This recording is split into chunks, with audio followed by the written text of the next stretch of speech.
Inter exams ప్రారంభమైపోయాయి. దీనికి సంబంధించి మరిన్ని అప్డేట్స్ నుంచి మా కరెస్పాండెంట్ ప్రవీణ్ లైవ్ లో సిద్ధంగా ఉన్నారు. అలాగే కరీంనగర్ నుంచి మా కరెస్పాండెంట్ శ్రీనివాస్ లైవ్ లో సిద్ధంగా ఉన్నారు. ముందుగా అప్డేట్స్ వద్దకు వెళ్దాం. సో ప్రవీణ్ చెప్పండి, ఎక్కడికక్కడ ఒక్క నిమిషం నిబంధన అమల్లో ఉంది అని చెప్పేసి ఖచ్చితంగా చెప్తున్నారు. అంతేకాకుండా ఎక్కడైతే ఎగ్జామ్స్ అమలు చేస్తున్నారో అక్కడ 144 సెక్షన్ కూడా అమలు చేసినట్లుగా తెలుస్తుంది. ఓవరాల్ గా అప్డేట్స్ ఏంటి?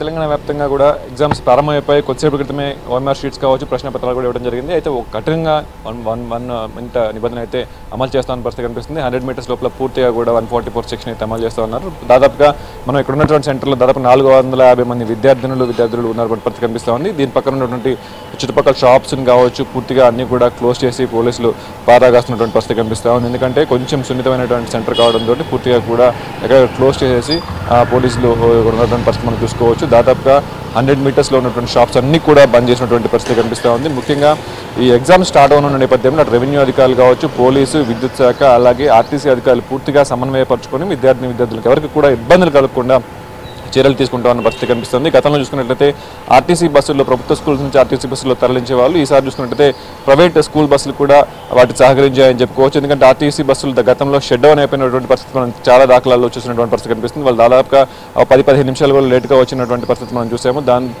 గతంలో చూసుకున్నట్లయితే నవీన్ మిట్టల్ విద్యాశాఖ సెక్రటరీగా ఉన్నప్పుడు వాళ్ళందరినీ కూడా దృష్టిలో పెట్టుకొని ఇలాంటి కండిషన్స్లో ఉన్న వాళ్ళని కూడా లేట్గా వచ్చిన అనుమతించిన పరిస్థితులు మనం గతంలో చాలా కోకలుగా చూసినటువంటి పరిస్థితి కనిపిస్తుంది. ఈసారి అలాంటి జాగ్రత్తలు జరగకుండా ఆర్టీసీ అధికారులు చాలా సమన్వయం పరుచుకొని వాళ్ళందరూ కూడా టైంకి ఎగ్జామ్ సెంటర్ తీసుకొచ్చిన పరిస్థితి కనిపిస్తుంది. ప్రస్తుతం మనం చూసుకున్నట్లయితే దాదాపుగా అన్నీ కూడా ఏర్పాట్లు చేశారు. విద్యుత్ శాఖ అధికారులకు అయితే పవర్ పోకుండా ఉండాలని చెప్పేసి కూడా చెప్పినటువంటి పరిస్థితి కనిపిస్తుంది. అయితే ఈసారి చూసుకున్నట్లయితే ఒక యాప్ను కూడా తీసుకొచ్చినటువంటి పరిస్థితి కనిపిస్తూ ఉంది. యాప్లో సెంటర్స్ ఎక్కడైతే సెంటర్స్ ఉంటాయో అదన్నింటిని కూడా సెంటర్స్ ముందుగానే చూసుకొని లొకేషన్స్ ద్వారా కూడా చేరుకునే అవకాశం అయితే ఉంటుంది. హాల్ టికెట్ మీద కూడా సెంటర్స్ నేమ్ ఉన్నా కూడా కన్ఫ్యూజ్ అవ్వకుండా పూర్తిగా సెంటర్స్ దగ్గరికి యాప్ ద్వారా చేరుకునవచ్చు అని చెప్పేసి కూడా వాళ్ళకి చెప్పిన పరిస్థితి కనిపిస్తుంది. అయితే 8:30కే దాదాపుగా తల్లిదండ్రులు, విద్యార్థులు అందరూ కూడా సెంటర్స్ చేరుకున్నారు.